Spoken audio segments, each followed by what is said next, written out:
Olá pessoal, essa é a segunda parte, da explicação sobre o Edictor. Nesse vídeo eu vou trabalhar com vocês sobre a edição no Edictor, utilizando já a aba edição, após o vídeo anterior em que eu mostrei como instalar o programa e como fazer a transcrição e gerar o arquivo em formato XML, formato utilizado pelo Edictor para a criação dos arquivos editados, arquivos modernizados. Então, a gente vai começar com a edição de palavras e depois a gente vai trabalhar com a edição de elementos do texto, unidades com uma palavra, unidades maiores que podem receber propriedades, ok? Antes de mais nada, eu queria fazer aqui uma propaganda. No site do projeto Tycho Brahe, né? Então aqui a gente tem esse é o manual do Edictor, sobre o qual eu mencionei da vez passada, que eu acho que é um bom ponto de partida. Ele menciona várias das coisas que eu estou mencionando aqui no vídeo, nesse vídeo, no anterior. Agora, se vocês fizerem uma busca, em qualquer motor de busca na internet, pelo projeto Tycho Brahe em inglês, Tycho Brahe Project, o primeiro link que vocês vão encontrar é o link do projeto Tycho Brahe, que tem esse símbolo, né? E o projeto Tycho Brahe, faltou mencionar no vídeo passado, ele partiu da construção de um grande corpus sobre a história do português. Então a gente pode acessá-lo a partir desse link à esquerda daquele site, vai se abrir uma nova janela, uma nova guia. E aqui do lado direito vocês têm uma série de textos que podem ser acessados para leitura ou para trabalho e muitas outras informações, inclusive manuais, né? Esse site também está disponível em português, se vocês quiserem clicar aqui, tanto em inglês quanto em português. Muito bem. A partir do projeto de Cobraia, a gente tem do lado, não do lado esquerdo, mas do lado direito, então vocês vão ter aqui um link para o wiki do projeto de Cobraia. E o segundo quadradinho aqui em cima é o manual de edição. Tem outros materiais aqui relacionados ao projeto. Esse manual de edição foi escrito por mim, em conjugação com a Aline Jéssica Pires e a Cintia Iano. Ele contém algumas informações práticas para pessoas que querem fazer edição de textos antigos. Começando por manuais, que podem ser acessados pela própria internet, né? O manual de preparação de textos da Maria Clara Paixão de Souza, dicionários online, como o Dicionário Priberan, o Acordo Ortográfico da Língua Portuguesa de 1990, links para a Wikipédia, para como grafar, topônimos que sofreram alteração ortográfica com o tempo, enfim, várias informações interessantes. E a gente tem aqui informações que vão bem especificamente em boa parte dos temas que a gente vai trabalhar nesse vídeo, que é a edição de palavras e edição de elementos do texto. Então é só para deixar claro isso para vocês, porque eu não vou explicar tintim por tintim o conteúdo dessas orientações, ainda mais porque essas orientações são específicas para o projeto Tycho Brahe e podem não ser de interesse de outros corpora, né, que estejam sendo criados ou venham a ser criados. Aqui nós temos um conjunto de edições de palavra que vão desde a junção, a segmentação, passando pela grafia, expansão, né? Então, a junção e segmentação é juntar ou separar palavras. Separar, na verdade, não é só separar, criar um espaço, criando realmente duas palavras, mas pode ser ressegmentar, criando um hífen ou criando um apóstrofe, né, separando dois pedaços da palavra. Nós temos também grafia, no caso, alterando sinais de diacríticos, de caixa alta, caixa baixa, alterando sinais de diacrítico ou alterando símbolo, caracteres, né, como J para I ou Y para I, coisas desse tipo. Passando também pela expansão, que é a abertura das abreviações, passando pela correção, que é o caso de erros, aqui no caso de impressão, erros tipográficos, passando pelos casos de palavras ilegíveis por causa de traças que comeram pedaços da página original ou por rasuras, passando pela modernização, né? São alterações maiores nas palavras que vêm a torná-las compatíveis com a ortografia atual da variedade do português que se estiver considerando para efeitos de padrão do corpus em que se estiver trabalhando. Bom, na verdade, a modernização é o item que muitas vezes as pessoas vão querer parar. Agora, no caso, em um certo momento do trabalho sobre corpos de Braille, nós criamos também outras categorias, né, a depender do texto, ou da idade do texto, da particularidade do texto, como a categoria padronização e a categoria flexão. A categoria padronização serve para quando a gente tem uma mesma palavra sendo grafada de maneiras diferentes dentro do mesmo texto. Então, isso pode facilitar para fins de análise morfológica, evitando assim que o tagger se depare com palavras com uma variação da ortografia, que às vezes ele venha a considerar uma palavra como uma categoria morfológica e outra como outra categoria, sendo que na verdade são da mesma categoria. Não só isso, mas também se a gente quiser fazer uma divisão entre dois níveis de edição, um nível de edição que na filologia se chama de edição semidiplomática, né, que é aquela em que se abrem as abreviaturas e se fazem algumas intervenções na ortografia, mas não tão fortemente de maneira a alterar a fonética das palavras, e a gente deixa esse nível de edição semidiplomática para a modernização e deixa o nível de padronização para a modernização propriamente dita. Isso pode ser interessante no caso de alguns textos em que a oralidade é muito importante. A gente tem também o nível da flexão, que pode ser bastante interessante para textos do tipo de mãos inábeis, ou seja, escritos por pessoas que têm pouca familiaridade com a escrita e que cometem erros gramaticais ou erros de ortografia e que você queira marcar de maneira específica, por exemplo, erros de concordância, como esse as menina, que eu queira marcar separadamente a edição feita para indicar erros de concordância. Então essas são algumas dicas que estão presentes nesse manual. Só lembrando, gente, que eu tinha mencionado no vídeo anterior que todas essas marcações estão presentes no menu Programa Preferências. Então aqui em Programa Preferências vocês abrem, vocês vão na aba Elementos do Texto e vocês poderão verificar, a edição de palavras, né? Estamos tratando primeiro disso.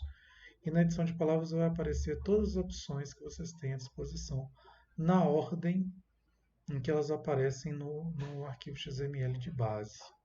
Tá bom? E vocês podem excluir ou incluir novas categorias na medida em que isso for necessário para o corpus em que se estiver trabalhando. Muito bem.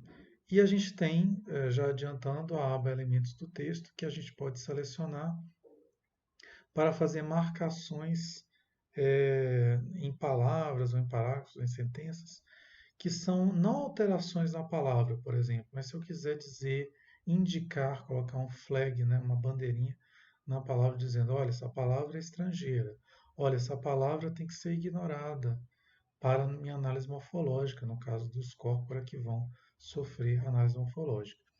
Então, nesse caso, eu posso criar uma categoria como palavra estrangeira do tipo foreign. A gente sempre utiliza marcações com os nomes em inglês por uma questão de padronização. E aqui a palavra estrangeira está marcada como para ignorar em efeito de análise morfológica. Eu também posso marcar uma palavra como para ignorar por outra razão. Porque, por exemplo, ela está dentro de parênteses e esses parênteses quebram a ordem natural da frase, a sequência de pensamento, e para o corpus que eu queira trabalhar, isso não me interessa, né? Interessa fazer essa separação dessa informação. Eu vou cancelar isso e vou mostrar para vocês alguns exemplos. Aqui no arquivo que eu tinha aberto no vídeo anterior, do jornal Manuelinho Débora, eu, antes de abrir o vídeo, já tinha feito algumas alterações, como essas aqui na coesão, na palavra coesão, que originalmente era escrita com H, e aqui eu tenho a lista de edições que foram efetuadas do lado direito. Aparece simplesmente a modernização, porque, como havia mencionado, a modernização me permite excluir ou incluir caracteres.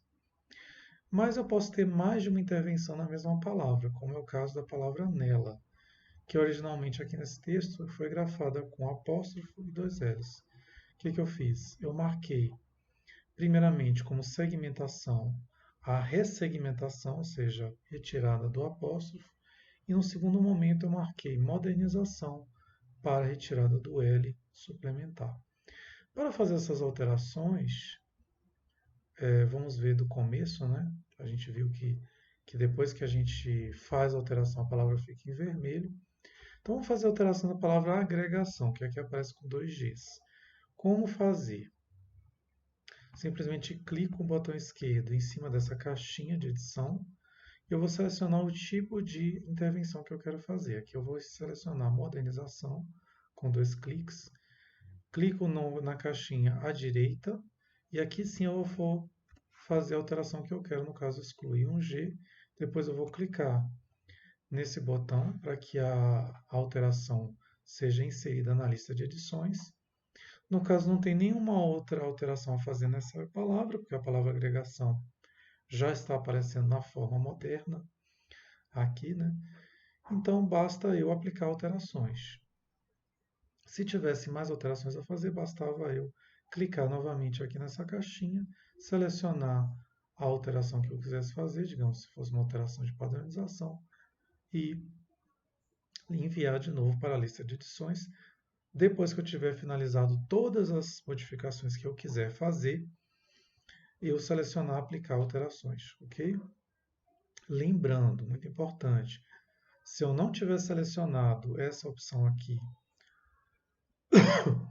da setinha, se não tiver aparecido na minha lista de edições, não adianta aplicar alterações porque a intervenção não terá sido computada. Tá? Aplicar alterações. Então aparece aqui a agregação da maneira correta. Vamos ver a palavra nisso. Né? A palavra nisso é um caso de ressegmentação. Então vamos selecionar aqui. Eu só tenho que retirar o apóstrofo, mandar para cá. Agora, digamos que essa é uma palavra que eu espero que vai aparecer muitas vezes no mesmo texto e eu quero fazer modificações sucessivas, sem ter que a cada palavra eu ter que fazer a mesma coisa. Eu quero economizar tempo. O que é que eu faço? Eu venho aqui na opção substituir similares, do lado esquerdo aqui do menu de cima, e venho aplicar alterações. Automaticamente o programa vai buscar por novas palavras, outras palavras que tenham a mesma escrita original de nisso com apóstrofo. Né? Não encontrou outra palavra, portanto ele não fez nada. Agora, vamos tentar com a palavra nesta. Então, mesma coisa, segmentação, seleciono, modifico, incluo na lista de edições, substitui similares. Vamos ver se tem outras palavras grafadas assim. Ah, tem outras. Então, vai aparecer aqui um aviso na minha tela.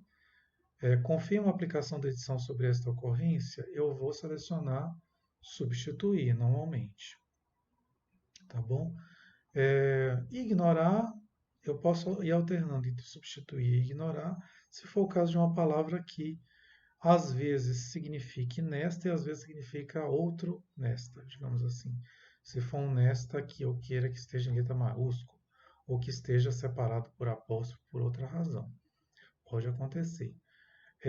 Fechar se eu tiver terminado, se eu quiser parar, que ele faça a busca por alguma razão, se eu tiver iniciado esse processo por engano, e substituir todas se eu quisesse que ele fizesse todas de uma vez, só que não é totalmente confiável que ele vai fazer todas de uma vez, então é mais garantido que vocês venham por aqui. Substituir, vai fazer essa alteração, vai buscar mais, então eu vou substituir de novo e assim por diante, né?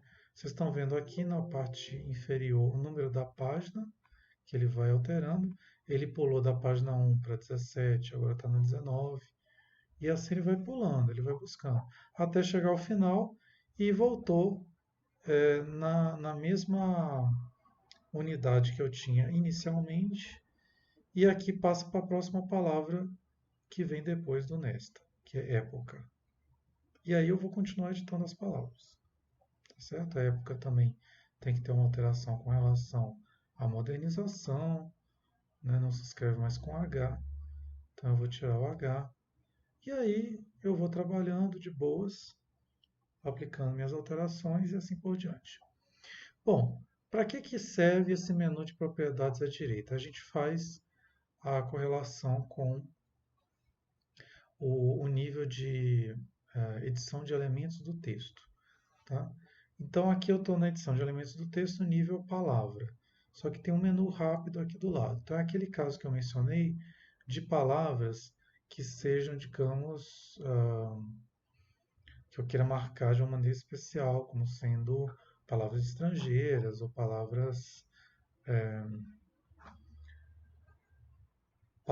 do tipo números ou coisas desse tipo, né? Então aqui eu posso buscar por uma palavra desse tipo.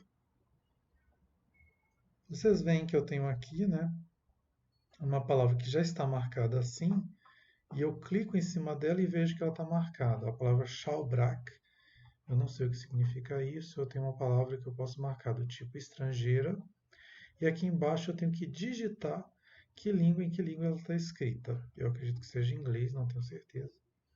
E aí eu venho aplicar alterações e posso adicionalmente incluir uma formatação especial para essa palavra. No caso, eu escolhi negrito, por isso que ela aparece em negrito. Lembrando que essa formatação especial ela só é válida para o edictor. Por quê? Porque considerando que alguns corpora podem incluir outro passo a passo na maneira como ele trabalha, né? Por exemplo, a visualização dos textos na página, no caso do corpus de Cobra, ele utiliza a linguagem CSS, por exemplo. Então, a linguagem CSS ela vai incluir formatações, inclusive de negrito, itálico, coisas desse tipo. Então, essa formatação do CSS pode ir por cima da que está marcada aqui, não necessariamente o seu texto. Lá no site vai refletir a marcação que aparece aqui. Aí depende muito do processamento de cada corpus, ok? Aí depende também do objetivo de cada um. Bom, e eu posso marcar sim outras coisas, né? Eu posso marcar, por exemplo, palavras que eu queira ignorar por outra razão, ignorar para análise morfológica, como eu havia mencionado.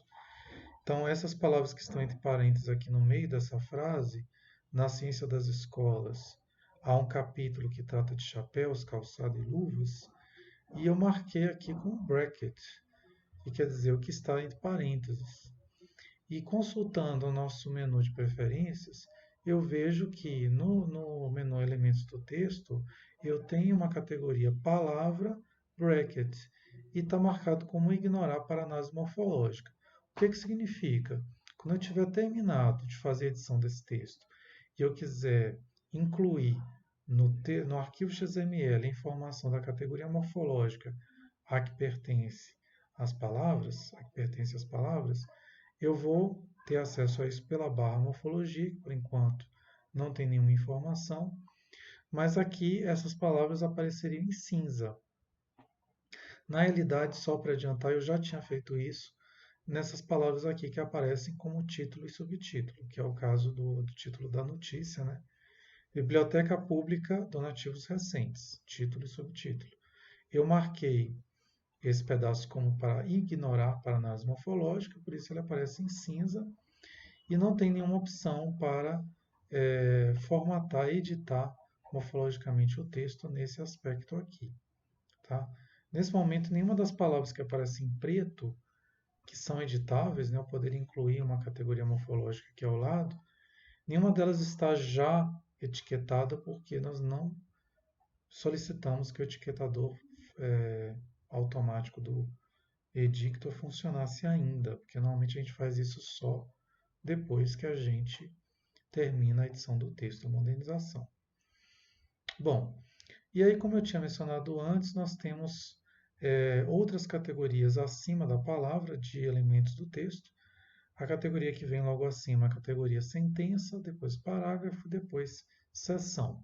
Essas outras categorias, elas são marcadas por meio de sinais em cinza e em subscrito, ou seja, menores no texto, e vêm marcadas somente quando elas começam, não quando elas terminam. Então eu tenho aqui a marcação de sentença aqui em S, né? Tá aqui esse S bem pequenininho antes do o senhor José Claudino, né? E ela vai até o próximo S, que é no caso aqui antes da palavra na extremidade inferior. Então na realidade ela pega todo esse trecho aqui que vai até o ponto antes desse S, tá? O parágrafo começa aqui na palavra o senhor José Claudino Pereira Lima e vai até o próximo P, que está onde? Aí é fácil de vocês identificarem porque vocês têm que procurar para o ponto do texto onde tiver um espaço entre uma linha e outra, que no caso é depois de Gabriel Pereira. Então vocês veem que esse parágrafo é enorme, ele termina só nesse ponto aqui e começa outro parágrafo aqui. E a seção a mesma coisa. A seção, na verdade, ela vai estar marcada em cada começo de página, né? Sempre vai ter a palavra section. Para identificar o número da seção, basta clicar com o botão esquerdo do mouse em cima do item section e vocês vão ver o número aqui do lado. Então, SC2 significa seção 2, significa que eu tinha feito uma quebra de seção começando na página 2. Na página 1 eu tenho a seção 1. Isso é interessante porque, gente, eu posso fazer marcações, da mesma forma que eu fiz com as palavras, que indicam tipos de sentença, de parágrafo ou até de seção que eu queira identificar de uma maneira especial no meu texto. Então, por exemplo, aqui eu tenho o texto da notícia propriamente dita, que vai dar uma informação de que o tal senhor José Claudino Pereira ofereceu uma interessante azagaia do Gentil do Zambesi, papapá. E só que eu tenho informação de título e subtítulo, que eu tenho que selecionar de uma maneira especial, na verdade. Normalmente, título e subtítulo não são anotados morfologicamente. E mesmo que eu queira incluir na anotação morfológica, por alguma razão, é importante que eles estejam identificados como sendo o título do texto. Se isso não estiver marcado, o arquivo simplesmente não tem essa informação. Então aqui eu tenho que clicar com o botão para fazer essa marcação, com o botão esquerdo em cima do item S, né?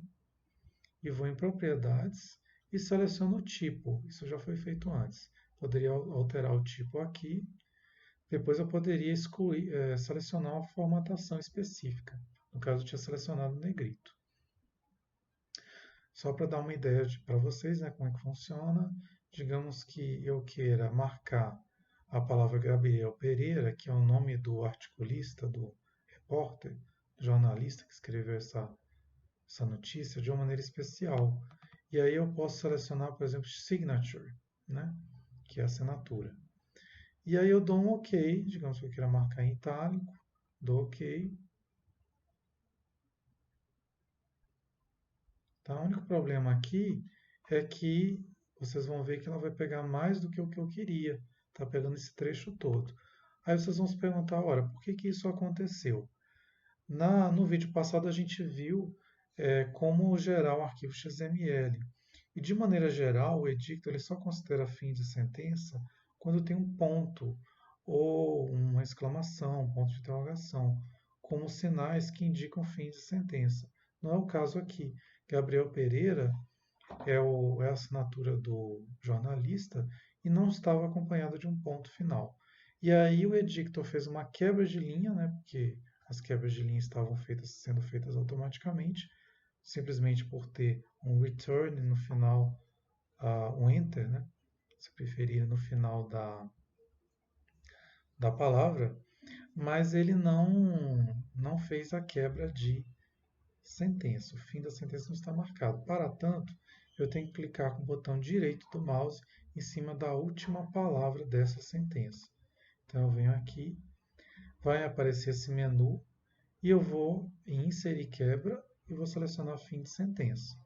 Alternativamente, eu posso também utilizar a marcação por via do Ctrl Alt+, que é um atalho do teclado. Então, em fim de sentença, nós temos, já selecionei e ele já inseriu um novo sinalzinho de S aqui, abaixo do ponto em que eu selecionei, que eu tinha pedido, né? E assim por diante, eu tenho que fazer isso manualmente em vários aspectos aqui desse texto, também inserir quebra, né? Para essa outra linha também da mesma maneira e assim por diante. Então aqui já está certo, né? A parte que eu queria ser marcada como assinatura é só esse pedacinho mesmo, está certo. Digamos que eu queira fazer uma quebra de parágrafo também, eu posso fazer o mesmo processo, com o botão direito, selecionar inserir quebra, só que dessa vez selecionar fim de parágrafo. E aí vai aparecer um espaço entre as duas linhas, tá bom? E eu posso colocar o meu parágrafo aqui de uma maneira especial. Digamos que esse parágrafo que tem essas instruções sobre a fiscalização do imposto do selo, que é uma lei, né, eu posso marcar como sendo uma lei. Então, eu posso clicar com o botão esquerdo em cima do P e dizer que esse tipo de parágrafo é uma lei. Só que aqui não tem esse tipo de lei, eu teria que criar lá nas minhas preferências. Mas digamos que eu vou marcar de outra maneira como citação. E eu vou incluir um sublinhado, só estou dando um exemplo para vocês. Então, todo esse parágrafo vai ser marcado como sendo uma citação e vai ter essa formatação de sublinhado, tá? Todo esse trecho. No caso, ele está indo além, né?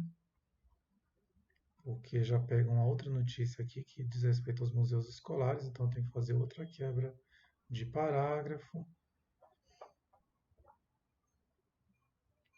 E aqui ele manteve a formatação, tem que desfazer essa formatação. Ok. Bom, e aqui a quebra de seção, é só lembrando, como é que eu faço uma quebra de seção? Não é pelo menu de botão direito do lado da última palavra, e sim clicando em cima do parágrafo onde eu quero iniciar uma nova seção. Por quê? Porque a seção é um nível do texto acima do parágrafo. Então aqui eu tenho que clicar com o botão esquerdo mesmo, em cima do item P, e vou selecionar iniciar a nova sessão aqui, tá bom? E aí ele vai iniciar uma nova sessão. Aparentemente o texto não vai mudar em nada, mas vocês vão ver clicando em cima da sessão que há uma nova numeração, tá bom? E também podem ser feitas quebras de sessão dentro de uma mesma página, desde que haja uma quebra de parágrafo dentro da página. Por exemplo, na página 1, aqui eu tenho um problema porque eu só tenho um parágrafo nessa página inteira. O que é que eu tenho que fazer? Fazer uma quebra de parágrafo primeiro. Digamos que eu não deveria, né? Mas aqui eu posso fazer uma quebra de parágrafo aqui. Então, inserir quebra, fim de parágrafo. E eu queira fazer uma nova sessão aqui, eu vou clicar em cima do P, iniciar uma nova sessão aqui. E vocês vão ver que, nesse caso, quando a quebra de sessão é realizada no meio de uma página, vai ficar mais visível, né? Vai aparecer uma linha, quebra de sessão, e aqui o novo item section aparecendo. Eu vou clicar em cima dele e vai aparecer section 3, seção 3, como a nova seção. Aí interessante que, inclusive, não está seguindo uma sequência, porque aqui a seção 1 pula para a seção 3 e depois volta para 2. Não tem problema, depois que vocês salvarem o arquivo, ele vai renumerar essas seções de maneira automática. E aqui, da mesma forma que a sentença e o parágrafo, eu também posso fazer marcações de tipo de seção. Eu tinha feito aqui, na verdade, já fiz, né, a marcação de letter nessa seção. Tem várias marcações possíveis, ou saem propriedades.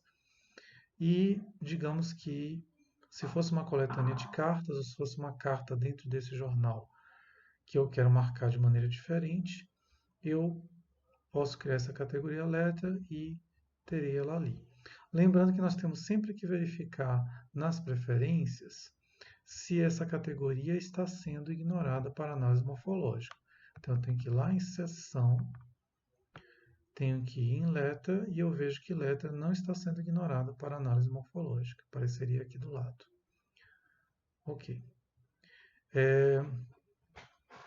Bom, esses são os elementos do texto, né? Lembrando que também naquele manual que eu mostrei anteriormente, a gente tem algumas indicações de como foram feitas essas decisões para o corpus de cobrar. Então, voltando, eu tenho aqui propriedades da palavra, né? Propriedades, seção, parágrafo e sentença, né? Essas indicações estão muito voltadas para o corpus de cobrar e, mais especificamente, os textos do corpus dedicados a peças de teatro. Então, aqui isso é uma indicação bastante específica que pode não servir para outros corpora, tá bom?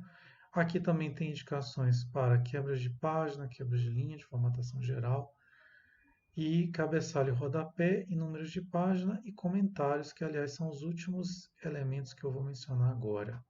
Tá? Antes de passar isso, eu vou também mencionar um pouquinho sobre esse menu que aparece aqui em cima. Tá? Aqui, como vocês veem, tem os menus de abrir arquivo, salvar, salvar como, voltar, né, desfazer a última edição que você fez, ou ir para frente, só está disponível se você já tiver voltado. E, e tem alguns outros botões do tipo inserir número de página. Então, se eu clicar aqui, eu posso inserir um número, por exemplo, digamos que esse jornal tenha numeração e que essa seja a página 1. E eu posso escolher se vou inserir essa numeração no cabeçalho ou no rodapé. Digamos que esteja no rodapé, vou dar um OK. Então, eu tenho que descer aqui, né? E vocês vão ver que vai aparecer aqui um item footer, que é uma nova seção na realidade, e aqui o número 1. Tá? Aqui eu tenho também um botão de modo de edição, que vocês não devem mexer nisso, porque ele é um botão que se ativa e desativa automaticamente. Então, por exemplo, no momento em que vocês selecionarem uma palavra, automaticamente ele vai estar ativado e vocês vão poder editar a palavra. Né? Quando vocês tiverem clicado, terminado de editar a palavra, ele vai ser desativado, tá bom? Mas no geral não é preciso clicar nesse modo de edição. Aqui nós temos outros botões que estão em cinza, porque eles não estão disponíveis nessa altura nessa aba, né, no caso a aba de edição, que são botões relacionados à quebra de palavra, quebra de linha, coluna. E então no caso aqui é possível também fazer quebra de linha, coluna aqui, né, ou página. É uma maneira alternativa ao clique com o botão direito em cima da palavra, da última palavra da coluna, linha ou página. Então aqui nós temos a palavra reunidos e nós temos o tipo de quebra que eu quero fazer. Então posso selecionar linha, coluna ou página e eu posso dar OK. Tá? Aqui eu tenho o botão, então na verdade esse botão tá apagado, mas ele está funcionando, né? Eu tenho o botão remover quebra da palavra atual. Esse aqui realmente não está funcionando porque essa palavra não tem nenhuma quebra relacionada a ela, mas essa daqui tem, né? Então, na verdade, é uma quebra de linha que aparece aqui com esse traço aqui do lado do original, traço vertical, e aqui esse item já ficou em verde, né? Significa que eu posso remover essa quebra simplesmente selecionando esse botão. E aí eu removi a quebra de linha. Isso também pode ser feito pelo menu com o botão direito em cima da palavra. Excluir a palavra atual do documento, no caso se eu tiver alguma palavra que tenha aparecido inadvertidamente, posso simplesmente clicar em cima da palavra e clicar aqui. E depois vai dar uma confirmação de exclusão, vou dizer que sim, excluir a palavra. Eu posso voltar se eu tiver me arrependido com esse botão ou ir para frente aqui. E aqui nós temos o inserir texto na posição atual. Então, digamos, é o contrário. Digamos que a pessoa que fez a transcrição do texto, né, esqueceu da palavra remuneração e eu quero inserir uma palavra. Então, eu vou selecionar aquele botão, venho aqui, remuneração, e posso escolher se eu vou inserir o texto antes ou depois em relação à palavra atual.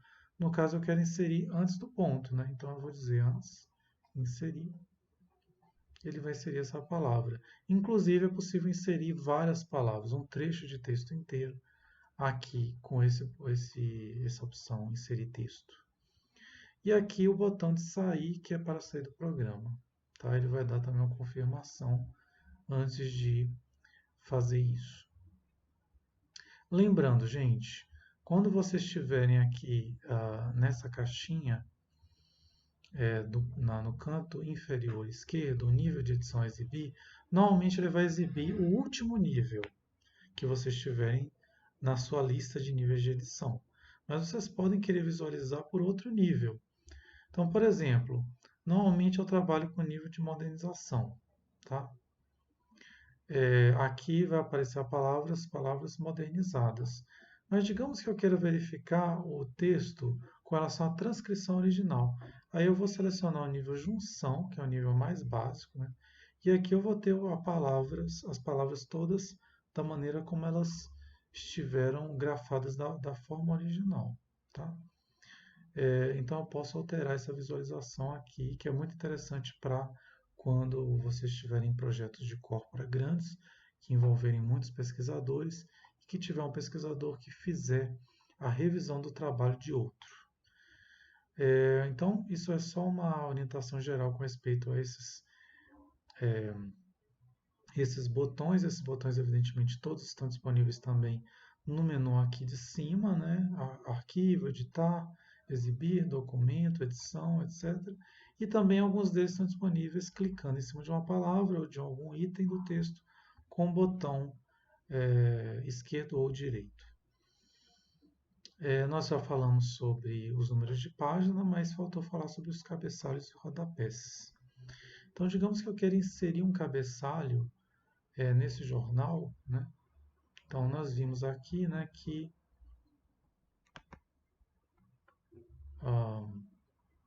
esse jornal, originalmente, ele tinha, digamos, um cabeçalho. Aqui não está me deixando mexer, porque eu estou na aba de edição. Se eu tivesse na aba de transcrição, mas enfim. Digamos que tem um cabeçalho lá dizendo Manuelinho Débora, nome do jornal, e a data. Então, como é que eu faço para inserir cabeçalho e rodapé? Então, eu venho edição lá em cima, né, inserir cabeçalho e rodapé, não inserir número de página, e eu vou escolher a opção cabeçalho ou rodapé e posso digitar o que eu quiser. Então, Manuelinho Débora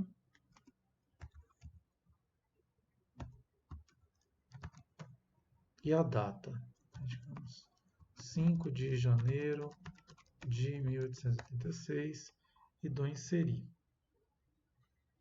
Então vai aparecer essa informação como header, como uma seção diferente, né? E aí eu posso, inclusive, alterar aqui essa seção em termos de suas propriedades, posso colocar em itálico ou em negrito. como eu quiser. Não posso alterar questões do tipo centralização ou coisas mais específicas, tá? É uma funcionalidade bastante simples. Normalmente também a gente tenta não combinar cabeçalho, rodapé e número de página ao mesmo tempo. Mas a gente pode ter o número de página e, por exemplo, aqui eu tinha colocado o número da página no rodapé e eu tenho um cabeçalho que não inclui o número da página. Também é possível. E outra coisa que é importante aqui para o aspecto da edição é a inserção de comentários no nível da palavra, que a gente viu no vídeo anterior, que é possível inserir comentários no nível geral do texto, mas eu posso também inserir no nível da palavra. Como é que eu faço? Então, digamos que aqui em 5 de janeiro de 1886, eu queira, eu queira fazer um comentário nessa frase, né? Então, aqui eu posso tanto fazer um comentário no nível da frase, né? E aí, digamos, eu tenho que fazer uma quebra de sentença aqui, cancelar, né? Porque aqui é uma quebra de outro tipo. Seria quebra de sentença. Fim de sentença. Aquela ali é uma quebra de formatação. Vou inclusive incluir um novo parágrafo aqui, quebra de parágrafo. E eu quero dizer que essa sentença aqui está grafada numa letra gótica. Então eu vou selecionar a sentença. É,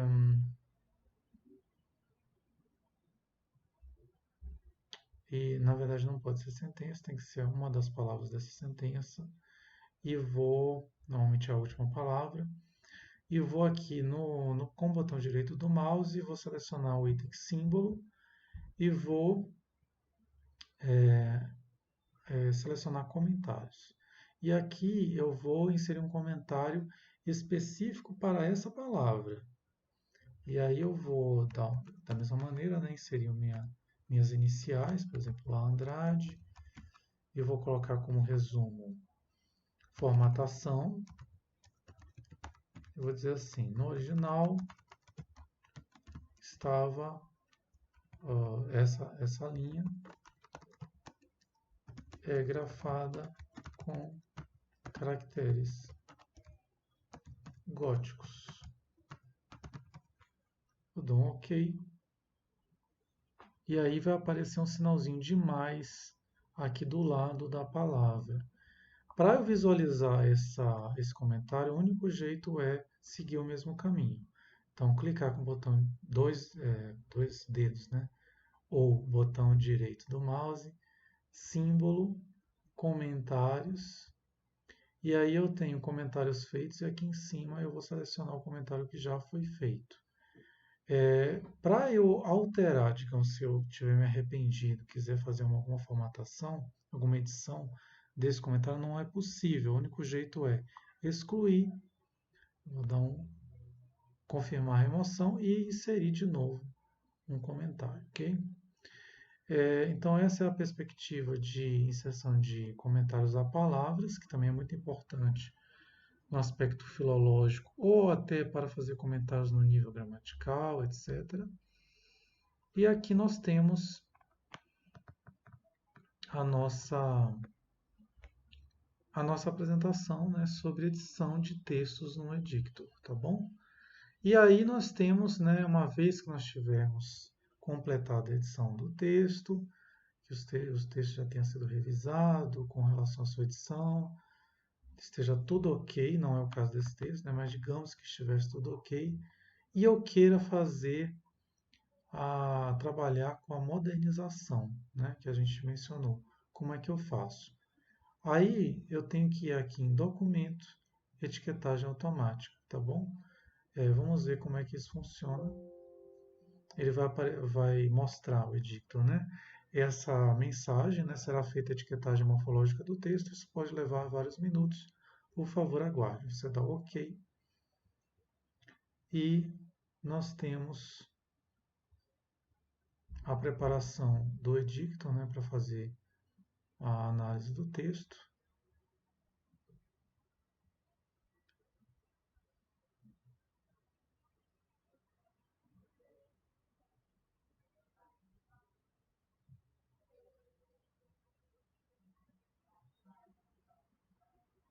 E assim ele vai, às vezes, dependendo do texto, ele vai tomar mais tempo ou não. E é isso que a gente vai mostrar no próximo vídeo, tá bom? Faltou também mencionar sobre análise fonológica e capitular. A análise fonológica só é utilizada para palavras, normalmente numerais, que eu queira grafar, né, de maneira específica, e capitular para palavras que estejam grafadas naquele formato capitular que nós conhecemos usado muito em livros. Aqui, na verdade, já terminou, né? Às vezes demora realmente alguns minutos para terminar a etiquetação morfológica, né? E aqui ele diz o tempo que demorou, qual foi o algoritmo utilizado e tudo mais. Você dá OK e ele passa para a próxima aba, a aba da morfologia. E aqui a gente tem a página 1 do meu texto, né?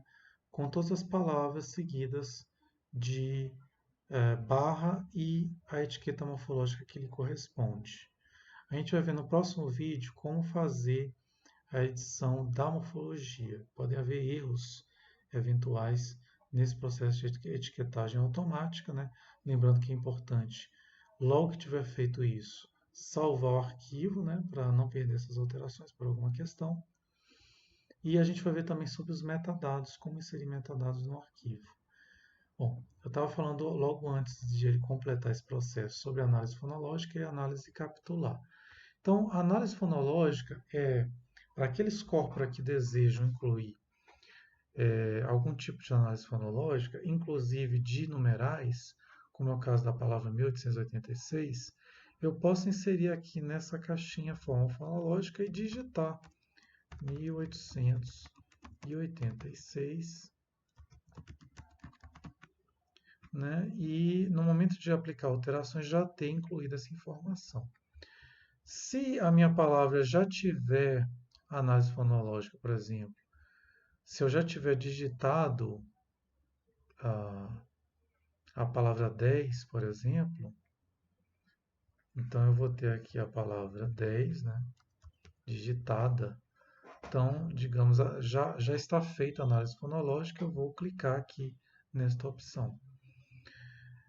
A outra opção é o uso do capitular, que normalmente a palavra inteira é grafada com letras maiúsculas e a primeira letra da palavra aparece em caractere com uma fonte bem maior do que as demais. Então, para marcar isso, normalmente o meu original vai estar todo em maiúsculas, política. E aqui eu vou grafar capitular. Se eu quiser alterar, evidentemente, a grafia da palavra para que ela não fique toda em letras em caixa alta, eu posso fazer isso utilizando a grafia. E assim eu faço a aplicação das alterações. E aqui eu vou ter no meu original a marcação de que essa palavra no original tinha indicação de que tinha letra capitular, que é aquele P bem maior do que o restante. Bom, pessoal, era isso. Espero que o vídeo tenha sido útil para vocês. Seguimos no próximo com metadados e análise morfológica.